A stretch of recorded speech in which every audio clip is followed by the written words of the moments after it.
Next we've got our crunch sequence. So when I'm doing crunches, I'm thinking that my back is going to be flat against the ground or as close as I can get it to being flat against the ground. And I'm really just crunching in and pulling my abs in towards my spine instead of engaging them out towards the air. Thinking that you're pulling them in towards the ground, like they're being magnetized towards the floor. So starting out, just support my head with my hands.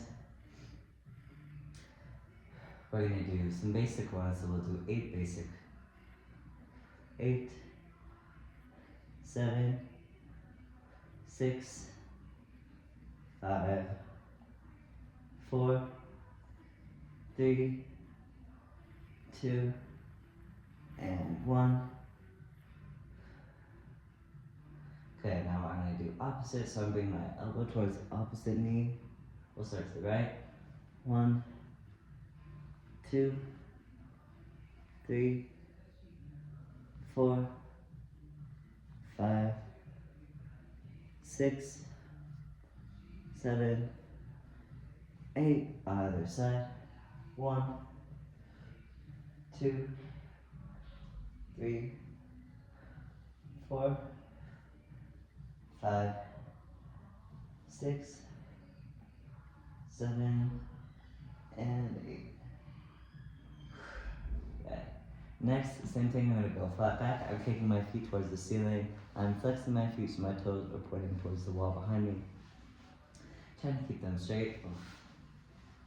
Helps if you stretch first.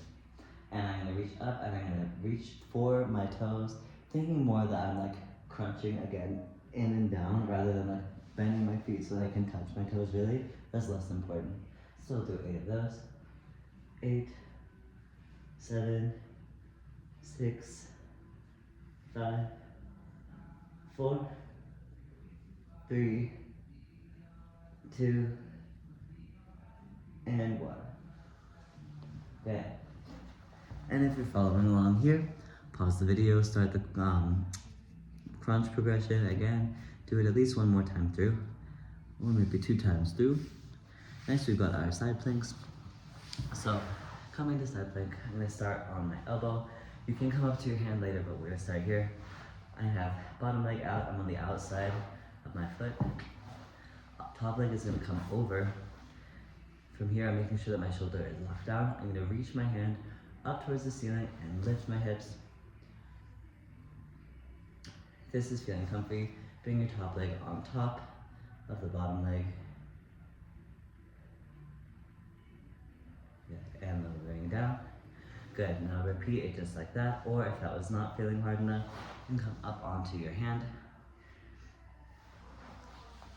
Cross over again, pushing up, and then this time you can come top leg on top, or you can lift up your top leg, little star.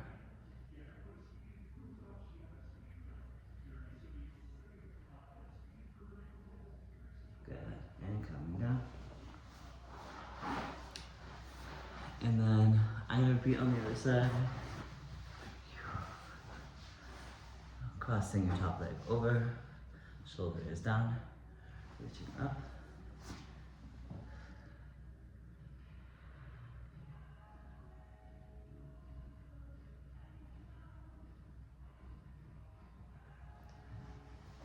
And if that was too easy, again, come onto the bottom hand, pushing up.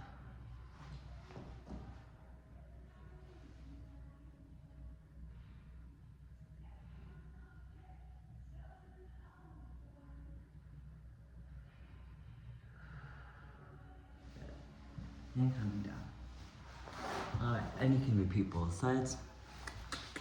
Sorry, the camera angle is like really bad, but I don't want to be messing with the camera. I'll have to edit a lot more. Alright, those are our side planks, and that's our core stuff for right now. Next we have our knees.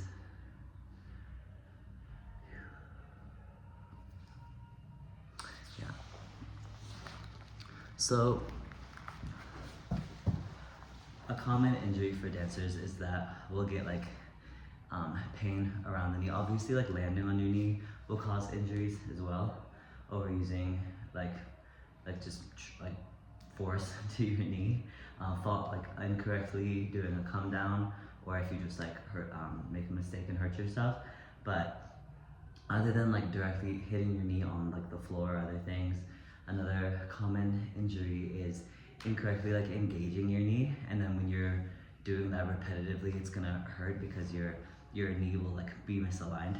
So when we're engaging the knee, always think that you're gonna engage from the inner thigh first and then the outer part of your knee. So inner part's gonna engage and then the outer part, and it will sequence like immediately. Like you won't always think that, but if you notice that when you, if you're engaging your knee in something, like if you're trying to pull, bend your knee to pull your foot back towards you, you might engage the outside first and then the inside, and eventually you will cause an injury for yourself. So one thing you can do is you can take your band, put it around your leg, and you can like put it on a doorknob or something, or tie it to something that's not gonna swing open and hit you. So say it's tied to something right now, and my knee is bent, so I have it like a horse, and I'm gonna engage inside and then outside to straighten my knee back, and then relax. Straighten and relax. Make sure you're engaging the inside and the outside. Also, if you're hypermobile, don't hyperextend here. So that's one thing you can do to make sure that your knees are engaging correctly. Next, if you are feeling comfy with that, so as a dancer, I go down, I get low a lot. I definitely like use my knees a lot more than people my age or people younger than me even, and I know that I train really often, like 10 plus hours a week, and a lot of that is like just basic drills, so I get a lot of like repetitions for my knees, and that's helped definitely my mobility, my ability to like go down and up really fast. So I think it is important to train like strength in your knees, quads, glutes, and hamstrings, just so that you have the mobility and the speed as a dancer to go down and up, for like dynamics, for levels, and just like for your safety as well. Sorry.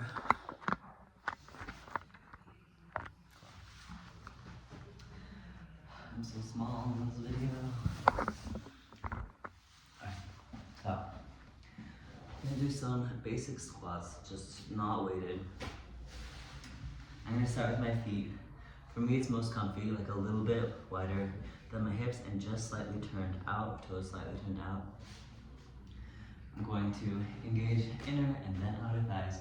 For my knees first, I'm pushing my hips back to sit. Stop whenever you feel like you're overbalancing, or like you're at your edge of your mobility. And then gently push back up.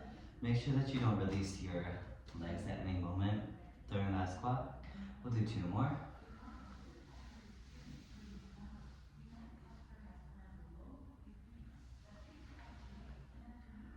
Good. And one last one.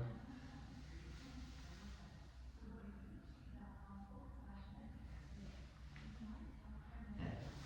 I do want you to check that you're not like super arching your back a lot in your squat. A little bit of an arch is okay, but don't arch it a lot. If you're doing your workout right now, I would pause and do 5 to 10 sets of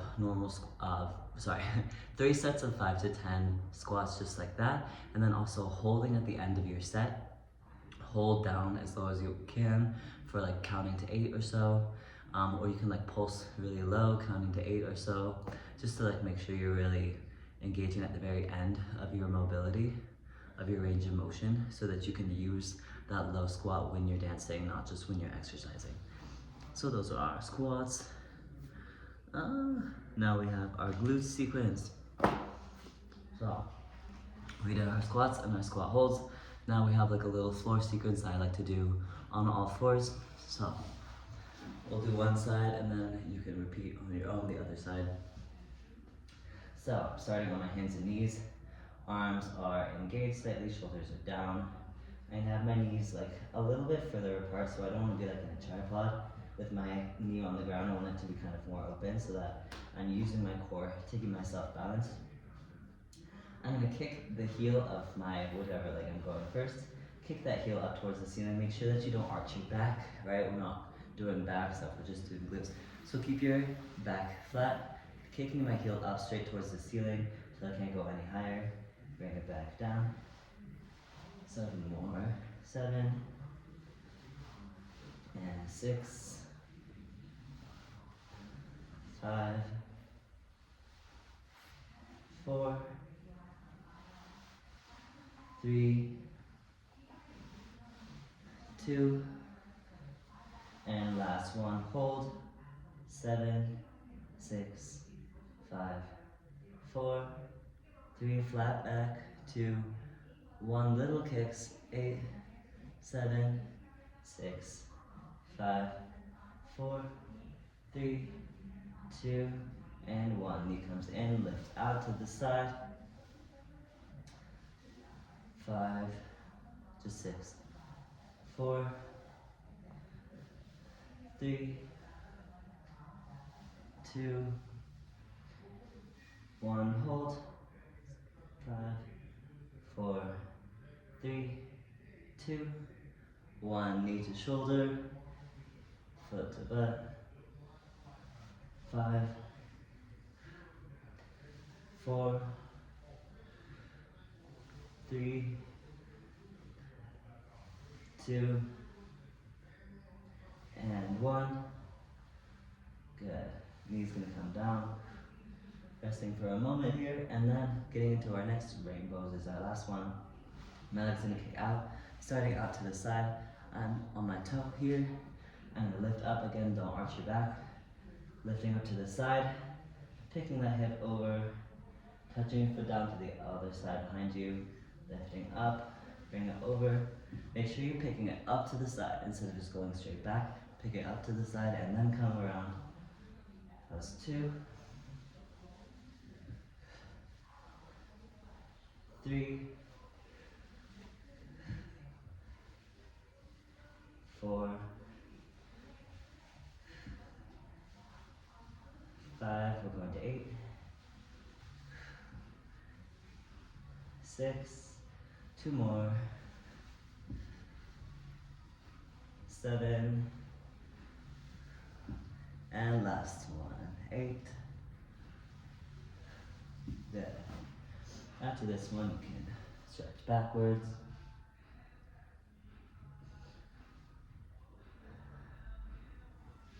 Good, and if you're following along, pause here, go back to the start of that progression, do it on the other side. Good, last thing we have, I should have brought water. Last thing we have is our seashell band. So taking my band, I'm gonna bring it over my knees. It kind of hurts if you have leg here, but it is what it is. I'm gonna come to one side. So, side of my feet are together. Feet are kind of pulled in towards my butt. I'm gonna make sure that my shoulders don't collapse in again, and I'm lifting up. My heels are actually both slightly off the floor. I'm gonna open my knee up and come back down. Good. 2, 3, 4, go slow, 5, 6, 7, and 8. Good. Other side. Good. Feet together, heels off the ground. 1, 2, 3, 4, 5, 6, 7, and 8. Nice. Okay. And if you're following, do both sides again. One side, other side, 8 sets, or 8 reps. Good. And to close this out, I'm just gonna mention that it's really important to drink water, first of all. I should have brought water. It's really important to make sure that you're strengthening your glutes as a dancer. Even if you have like a big butt, or if you don't want a big butt, it's not about that. It's about protecting your lower back from injury. So if you don't have strong glutes, all of the pressure of your movement is all going to go to other muscles, right, to compensate. So if you don't have strong enough glutes, that's gonna go to injuring your knees. It's gonna go a lot to your lower back. So making sure that you have strong glutes is gonna protect your back. Your core is gonna protect your back. Shoulders are obviously gonna protect your shoulders, etc. So to dance for a long time, make sure that you're staying strong. I'm gonna go get water and I'll see you again next time.